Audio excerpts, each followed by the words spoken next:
ಭಾಳ ಒಂದು ಸಿಹಿ ಸುದ್ದಿ, ಭಾಳ ಒಂದು ಒಳ್ಳೆ ಸುದ್ದಿ ಇರುವಂಥ ಒಂದು ಪತ್ರಿಕಾಗೋಷ್ಠಿ. ಬೆಳ್ತಂಗಡಿಯ ಬಹುದಿನದ ಒಂದು ಬೇಡಿಕೆ, ವಿಶೇಷವಾಗಿ ಬೆಳ್ತಂಗಡಿಯ ವಕೀಲರ ಬಹುದಿನದ ಬೇಡಿಕೆ, ಅಲ್ಲಿಗೆ ಬರುವಂಥ ಕಕ್ಷಿದಾರರ ಬೇಡಿಕೆ, ಬೆಳ್ತಂಗಡಿಗೆ ಒಂದು ನೂತನವಾದ ನ್ಯಾಯಾಲಯದ ಕಟ್ಟಡದ ಭೂಮಿ ಪೂಜೆ ಇದೇ ಬರುವ ಭಾನುವಾರ 14ನೇ ತಾರೀಕು ನೆರವೇರಲಿಕ್ಕಿದೆ. ಆ ಸಂಬಂಧವಾಗಿ ಈ ಪತ್ರಿಕಾಗೋಷ್ಠಿಯನ್ನು ಕರೆದಿದ್ದೇವೆ. ಯಾಕಂತ ಹೇಳಿದ್ರೆ, ಒಂದು ತಾಲೂಕಿನಲ್ಲಿ 3-4 ಪ್ರಮುಖ ಕಟ್ಟಡಗಳಿರುತ್ತೆ.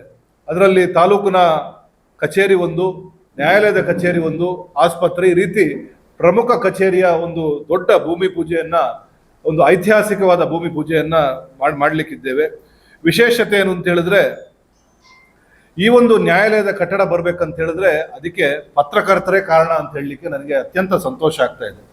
ನ್ಯಾಯಾಲಯದ ಕಟ್ಟಡ ಸೋರ್ತಾ ಇತ್ತು, ನ್ಯಾಯಾಲಯದ ಕಾರ್ಯಕಲಾಪಗಳು ಅದು ನ್ಯಾಯಾಧೀಶರು ಛತ್ರಿ ಹಿಡಿದು ನ್ಯಾಯಾಲಯದ ಕಲಾಪಗಳನ್ನು ನೆರವೇರಿಸುವಂಥ ಒಂದು ಪ್ರಮೇಯ ಇತ್ತು. ಆಗ ಬೆಳ್ತಂಗಡಿಯ ಸ್ಥಳೀಯ ಪತ್ರಕರ್ತರು ಅದಕ್ಕೆ ಒಂದು ಕನ್ನಡಿ ಇಡುವ ರೀತಿಯಲ್ಲಿ ಅದನ್ನು ಎತ್ತಿ ಹಿಡಿದು ಇಡೀ ರಾಜ್ಯದ ಗಮನ ಸೆಳೆಯುವಂಥ ಒಂದು ವರದಿಯನ್ನ ಮಾಡ್ತಾರೆ.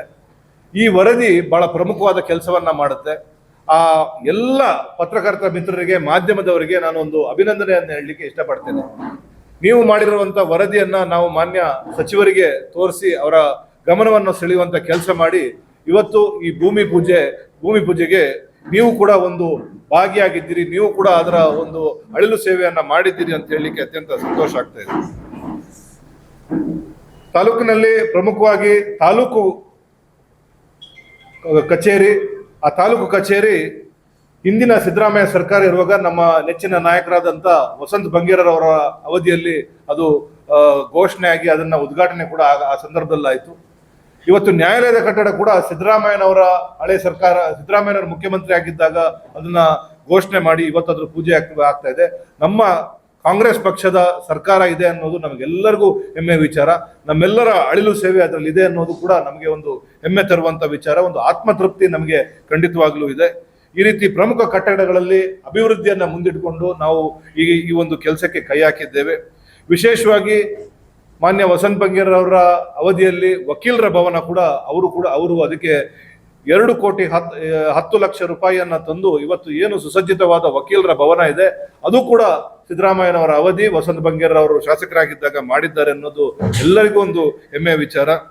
ನಾನೊಬ್ಬ ವಕೀಲನಾಗಿ ನನ್ನ ವೃತ್ತಿ ಬಾಂಧವರಿಗೆ ಅವರ ಬೇಡಿಕೆಯನ್ನ ಈಡೇರಿಸುವ ನಿಟ್ಟಿನಲ್ಲಿ ನಾನು ಕೂಡ ಕೆಲಸ ಮಾಡಿದ್ದೇನೆ ಅನ್ನುವ ಒಂದು ನನಗೂ ಕೂಡ ಒಂದು ಆತ್ಮತೃಪ್ತಿ ಇದೆ.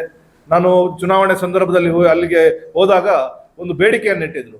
ಇಲ್ಲಿ ನಮ್ಮ ಕಟ್ಟಡ ಹಳೇದಾಗಿದೆ, ಇಲ್ಲಿಗೆ ಹೊಸ ಕಟ್ಟಡ ಬೇಕು ಅನ್ನೋ ಬೇಡಿಕೆಯನ್ನು ಇಟ್ಟಿದ್ದಾರೆ. ಇವತ್ತು ಅದು ಸಾಕ್ಷಿ ಆಗ್ತಾ ಇದೆ. ನನಗೆ ಸಂತೋಷ ಅಂತ ಹೇಳಿದ್ರೆ, ನುಡಿದಂತೆ ನಡೆದಿದ್ದೇವೆ ಅಂತ ಬಹಳ ಹೆಮ್ಮೆಯಿಂದ ಹೇಳಲಿಕ್ಕೆ ಬಹಳ ಆತ್ಮತೃಪ್ತಿ ನನಗೂ ಕೂಡ ಇದೆ ಅಂತ ಹೇಳಲಿಕ್ಕೆ ಇಷ್ಟಪಡ್ತಾ ಇದ್ದೇನೆ.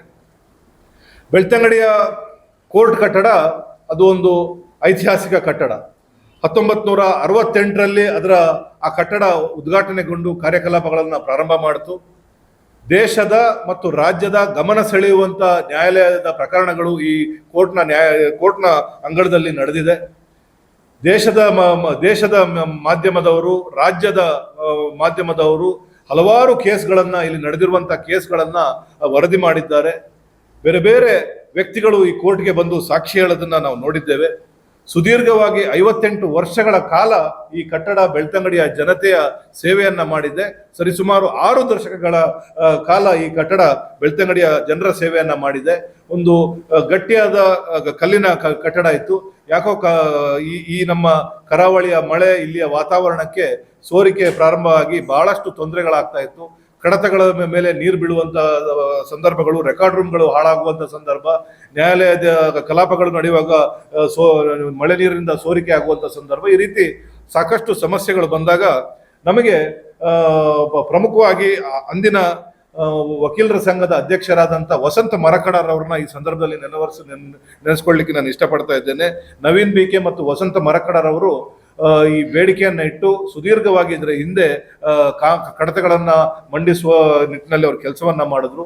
ನಂತರ ಬಂದಂತ ಸಮಿತಿ ಅಲೋಷಿಯಸ್ ಲೋಬೂರ್ ಅವರ ನೇತೃತ್ವದಲ್ಲಿ ಮನೋಹರ್ ವಕೀಲರು, ನಮ್ಮ ಸಂತೋಷ್ ವಕೀಲರು, ಪ್ರಶಾಂತ್ ವಕೀಲರು, ಶ್ರೀನಿವಾಸ್ ಗೌಡ್ರು, ಶಿವಕುಮಾರ್ SM ರವರು ಎಲ್ಲರೂ ಎಲ್ಲ ವಕೀಲ ಮಿತ್ರರು ಕೂಡ ಒಂದು ಒಗ್ಗಟ್ಟಿನಿಂದ ಒಂದು ವಕೀಲರ ಸಂಘದ ಪರವಾಗಿ ಅವರು ನಿಂತು ಇದಕ್ಕೆ ನಿರಂತರವಾಗಿ ಕೆಲಸವನ್ನ ಮಾಡಿದ್ರು. ಬೇಕಾದಂತ ಎಲ್ಲ ಅಧಿಕಾರಿಗಳನ್ನ ಭೇಟಿ ಮಾಡಿದ್ವಿ. ವಿಶೇಷವಾಗಿ ಸತೀಶ್ ಜಾರಕಿಹೊಳಿ ಅವರು ಬಹಳ ಮುಖ್ಯವಾದ ಪಾತ್ರವನ್ನ ವಹಿಸಿದ್ರು. ಅವರು ಪುತ್ತೂರಿನ ಕಟ್ಟಡದ ಉದ್ಘಾಟನೆ ಮತ್ತು ಪರಿಶೀಲನೆಗೆ ಬಂದಾಗ ನಾವು ಅವರಿಗೆ ಹೋಗಿ ಪತ್ರಕರ್ತರು ಮಾಡಿರುವಂತಹ ವರದಿಯ ಪ್ರತಿಯನ್ನ ತೋರಿಸಿ ಇಲ್ಲೊಂದು ಕಟ್ಟಡ ಬೇಕು ಅನ್ನುವ ಬೇಡಿಕೆಯನ್ನಿಟ್ಟಾಗ ಅವರು ಇದಕ್ಕೆ ಬೇಕಾದ ವ್ಯವಸ್ಥೆಗಳನ್ನ ಮಾಡಿದ್ರು. ನಂತರ ಮಾನ್ಯ HK ಪಾಟೀಲ್ ರವರು ಮಾಜಿ ಕಾನೂನು ಸಚಿವರು ಅವರು ಕೂಡ ಇಲ್ಲಿಗೊಂದು ಕಟ್ಟಡ ಬೇಕು. ಇವತ್ತು ನಾವು ನೋಡಿದ್ರೆ ಸುತ್ತಮುತ್ತ ಎಲ್ಲ ತಾಲೂಕಿನಲ್ಲೂ ಕೂಡ ನೂತನ ಕಟ್ಟಡಗಳಿದೆ. ಪುತ್ತೂರಿನಲ್ಲಿ ಸುಸಜ್ಜಿತವಾದ ಕಟ್ಟಡ ಇತ್ತೀಚೆಗೆ ಅಷ್ಟೇ ಉದ್ಘಾಟನೆ ಆಯಿತು. ಮುಲ್ಕಿ ಮೂಡುಬಿದ್ರೆ ಇರ್ಬೋದು, ಬಂಟ್ವಾಳ ಇರ್ಬೋದು, ಎಲ್ಲ ಉಳ್ಳಾಲ ಇರ್ಬೋದು, ಎಲ್ಲ ಕಡೆ ಎಲ್ಲ ತಾಲೂಕಿನಲ್ಲೂ ಕೂಡ ಉತ್ತಮವಾದ ಕಟ್ಟಡ ಇದೆ.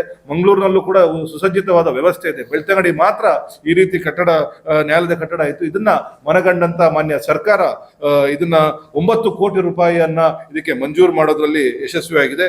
ಇದು ಒಂಥರ ಕಷ್ಟವಾದ ಕೆಲಸ. ಯಾಕಂತ ಹೇಳಿದ್ರೆ ಇಲ್ಲಿ ಒಂದು ಇಲಾಖೆ ಅಲ್ಲ, PWD ಇಲಾಖೆ, ನ್ಯಾಯಾಲಯದ ವ್ಯವಸ್ಥೆ, ಅಡ್ವೊಕೇಟ್ ಜನರಲ್ಲು, ಜುಡಿಷಿಯರಿ ಮತ್ತೆ ಎಲ್ಲ ಸಚಿವರುಗಳನ್ನ ನಾವು ಭೇಟಿ ಮಾಡಬೇಕಾಗಿರುವಂತಹ ಸಂದರ್ಭ. ಮತ್ತು ಜಿಲ್ಲಾಡಳಿತ ಮಾನ್ಯ ದಿನೇಶ್ ಗುಂಡೂರಾವ್ ಅವರು ಉಸ್ತುವಾರಿ ಸಚಿವರಾಗಿದ್ದಾಗ ಅವರು ಕೂಡ ಹೆಚ್ಚಿನ ಮುತುವರ್ಜಿಯನ್ನ ವಹಿಸಿದ್ರು. ಮಾನ್ಯ ಅಡ್ವೊಕೇಟ್ ಜನರಲ್ ಶಶಿಕಿರಣ್ ಶೆಟ್ಟಿರವರು ಬಹಳ ಉತ್ತಮವಾದ ಮುತುವರ್ಜಿಯನ್ನು ವಹಿಸಿದ್ರು. ಎಲ್ಲರ ಸಮ್ಮುಖದಲ್ಲಿ ಈ ಒಂದು ಕಟ್ಟಡದ ನಿರ್ಮಾಣಕ್ಕೆ ಇವತ್ತು ಶಂಕುಸ್ಥಾಪನೆಯನ್ನ ಮಾಡ್ತಿದ್ದೇವೆ. ಇವತ್ತು ಸ್ಥೂಲವಾಗಿ ಇದರ ಕೆಲವು ವೈಶಿಷ್ಟ್ಯತೆಗಳನ್ನ ನಿಮ್ಮಲ್ಲಿ ಹಂಚಿಕೊಳ್ಳಿಕ್ಕೆ ನಾನು ಇಷ್ಟಪಡ್ತಾ ಇದ್ದೇನೆ. ಈಗ ಫೇಸ್ 1 ಕಟ್ಟಡ ಮಾತ್ರ ಇಲ್ಲಿಗೆ ಮಂಜೂರಾಗಿರುವಂಥದ್ದು. ಸಂಪೂರ್ಣವಾಗಿ ಫೇಸ್ 1 ಮತ್ತು ಫೇಸ್ 2 ಅಂದಾಜು ಮೊತ್ತ 24 ಕೋಟಿಯ ಇದೊಂದು ಪ್ರಾಜೆಕ್ಟ್ ಇದು. ಈ 24 ಕೋಟಿಯಲ್ಲಿ 9 ಕೋಟಿ ರೂಪಾಯಿ ಈಗಾಗಲೇ ಅನುಮೋದನೆಗೊಂಡಿದೆ. ಈ ಹೊಸ ಶಂಕುಸ್ಥಾಪನೆ ಆದ ನಂತರ ಇಲ್ಲಿ ಒಂದು ನೆಲಮಾಡಿ ಬರುತ್ತೆ. 1430 ಸ್ಕ್ವೇರ್ ಮೀಟರ್ನ ಕಟ್ಟಡ ಇಲ್ಲಿ ಬರುತ್ತೆ. ನೆಲಮಾಡಿ ಜೊತೆ ಬೋರ್ವೆಲ್ನ ವ್ಯವಸ್ಥೆ, RO ಪ್ಲಾಂಟ್ನ ವ್ಯವಸ್ಥೆ, septic tank, water supply, electrical work, ಫರ್ನಿಚರ್ಗಳು, ಇದು ಮೊದಲನೇ ಹಂತದ ಕಾಮಗಾರಿಯಲ್ಲಿ ಇದೆಲ್ಲವನ್ನ ಒಳಗೊಂಡಿರುತ್ತೆ. ಅದರ ಜೊತೆಗೆ ಆಧುನಿಕ ವ್ಯವಸ್ಥೆಗಳನ್ನ ಕೂಡ ಈ ಕಟ್ಟಡ ಹೊಂದಿರುತ್ತೆ. ಮಳೆ ನೀರಿನ ಕೊಯ್ಲಾಗಿರ್ಬೋದು, ಅಥವಾ ಸೋಲಾರ್ನ ವ್ಯವಸ್ಥೆಗಳಾಗಿರ್ಬೋದು, ಅಥವಾ ಡಿಜಿಟಲ್ ಕೋರ್ಟ್ಸ್ ಇವತ್ತೇನು ನಡೀತಾ ಇದೆ ಅದಕ್ಕೆ ಬೇಕಾಗಿರುವಂತ ಎಲ್ಲ ವ್ಯವಸ್ಥೆಗಳು ಇದರಲ್ಲಿ. ವಿಶೇಷವಾಗಿ ಕೋರ್ಟಾಲ್ಗಳು, ನೆಲಮಾಡಿಯಲ್ಲಿ ಕೋರ್ಟಾಲ್ನ ವ್ಯವಸ್ಥೆ. ಮುಖ್ಯ ನ್ಯಾಯಾಧೀಶರಿಗೆ ಒಂದು ದೊಡ್ಡ ಕೋರ್ಟಾಲ್ ಆದರೆ ಬೇರೆ ನ್ಯಾಯಾಧೀಶರಿಗೆ ಮಿನಿ ಕೋರ್ಟಾಲ್ಗಳು, ಸಣ್ಣ ಕಲಾಪಗಳು ನಡೀಲಿಕ್ಕೆ ಮಿನಿ ಕೋರ್ಟಾಲ್ನ ವ್ಯವಸ್ಥೆ. ನ್ಯಾಯಾಧೀಶರ ಕೊಠಡಿ, ಅವರ ಪರ್ಸನಲ್ ಚೇಂಬರ್ಗಳು, ಅವರಿಗೆ ಬೇಕಾಗಿರುವಂತ ಎಲ್ಲ ವ್ಯವಸ್ಥೆ. AGP ಆಫೀಸ್, ಇವತ್ತು ನೀವು ನೋಡಿರ್ಬೋದು ನ್ಯಾಯಾಲಯದ ಸಂಕೀರ್ಣದ ಹೊರಗಿದೆ ನಮ್ಮ AGP ಆಫೀಸು. AGP ಅವರು ಕೂಡ ಒಂದು ವಿಶೇಷವಾದ ಕೊಠಡಿ, ಕಂಪ್ಯೂಟರ್ ಸೆಕ್ಷನ್ನು, ಟೈಪಿಂಗ್ ಸೆಕ್ಷನ್ನು, ನೋಟ್ರಿಗಳು ಕೂತ್ಕೊಳ್ಳುವಂತ ವ್ಯವಸ್ಥೆ, ಟೈಪಿಂಗ್ ಪೂಲು, ಕಕ್ಷಿದಾರರು ಬಂದು ಕಾಯಲಿಕ್ಕೆ ಅವರಿಗೆ ಒಂದು ಲಾಬಿ, ವಿಶೇಷ ಚೇತನ ವಿಕಲಚೇತನರು ಬಂದ್ರೆ ಅಂತ ಕಕ್ಷಿದಾರರಿಗೆ ಒಂದು lobby, ladies toilet, gents toilet ಮತ್ತು ತೃತೀಯ ಲಿಂಗಿಯರ ಟಾಯ್ಲೆಟ್ ಕೂಡ ವ್ಯವಸ್ಥೆಯಲ್ಲಿ ಮಾಡಲಾಗ್ತದೆ. ವಿಶೇಷವಾದ ಸುಸಜ್ಜಿತವಾದ ರೆಕಾರ್ಡ್ ರೂಮ್ಗಳು, ನಮ್ಮ ಅಮೀನ್ಗಳ room, lockup room, guard room, ಈ ಜೆರಾಕ್ಸ್ ಮಾಡಲಿಕ್ಕೆ ವ್ಯವಸ್ಥೆ, ಈ ಎಲ್ಲ ವ್ಯವಸ್ಥೆಗಳನ್ನು ಫೇಸ್ 1 ನಲ್ಲಿ ಮಾಡ್ತಾರೆ. ಫೇಸ್ 2 ಅಲ್ಲೂ ಕೂಡ ಮುಂದಿನ ದಿನಗಳಲ್ಲಿ ಮೇಲ್ಗಡೆ ಎರಡು ನ್ಯಾಯಾಲಯದ ಕೊಠಡಿಗಳು, ಜಡ್ಜ್ಗಳ ಚೇಂಬರು, ಮೀಡಿಯೇಷನ್ಗೆ ಬಹಳಷ್ಟು ನೀವು ನೋಡಿರ್ಬೋದು ಮೀಡಿಯೇಷನ್ ನಡೆಯುತ್ತೆ. ಎಲ್ಲೋ ಬೇರೆ ರೂಮಲ್ಲಿ ಮೀಡಿಯೇಷನ್ ಮಾಡ್ತಾರೆ. ಮೀಡಿಯೇಷನ್ಗೆ ಒಂದು ಸಪರೇಟ್ ಆದಂತ ಒಂದು ಹಾಲು, ಈ ಎಲ್ಲ ವ್ಯವಸ್ಥೆಗಳು ಮುಂದಿನ ದಿನಗಳಲ್ಲೂ ಕೂಡ ಬರ್ಲಿಕ್ಕಿದೆ. ಇದಕ್ಕೆ ಸಾಕಷ್ಟು ಜನರ ಕೊಡುಗೆ ಇದೆ. ವಿಶೇಷವಾಗಿ ವಕೀಲರ ಸಂಘದವರು ಅವರ ಉದ್ಘಾಟನೆಗೆ ಅಡ್ವೊಕೇಟ್ ಜನರಲ್ ಅವ್ರನ್ನ ಕರೆಸಿ ಬೆಳ್ತಂಗಡಿಗೆ ಮತ್ತೆ ಅವರಿಗೆ ಎಲ್ಲ ಮನದಟ್ಟು ಮಾಡಿ ಅವರು ಕೂಡ ಒತ್ತಡ ಹಾಕುವಂತ ಕೆಲಸವನ್ನ ಮಾಡಿದ್ದಾರೆ. ನ್ಯಾಯಾಲಯದ ಎಲ್ಲ ನ್ಯಾಯಾಧೀಶರುಗಳು ಭಾನುವಾರದ ದಿನ ಬರ್ಲಿಕ್ಕಿದ್ದಾರೆ. ಅದರ ಜೊತೆಗೆ ಜಿಲ್ಲೆಯಿಂದ ಮಂತ್ರಿಯಾಗಿ ಆಯ್ಕೆ ಆಗಿರುವಂತ ಮಾನ್ಯ UT ಖಾದರ್ ಅವರು, ಮಾಜಿ ಸ್ಪೀಕರ್ ಅವರು ಕೂಡ ಆ ಕಾರ್ಯಕ್ರಮಕ್ಕೆ ಬರ್ತಾರೆ. ಮಾನ್ಯ ಐವನ್ ಡಿಸೋಜ ಅವರು ಬಹಳ ಪ್ರಮುಖವಾದ ಪಾತ್ರವನ್ನು ವಹಿಸಿದ್ರು. ಅವರ ಪ್ರಭಾವದಿಂದ ಒಂದಷ್ಟು ಇಲಾಖೆಗಳಿಗೆ ನಮ್ಮ ಜೊತೆ ಅವರು ಕೂಡ ಭಾಗವಹಿಸಿ ಇವತ್ತು ಎಲ್ಲರ ಪ್ರಯತ್ನದಿಂದ ಈ ಒಂದು ಐತಿಹಾಸಿಕ ಕಟ್ಟಡಕ್ಕೆ ಶಂಕುಸ್ಥಾಪನೆ ನೆರವೇರಲಿಕ್ಕಿದೆ.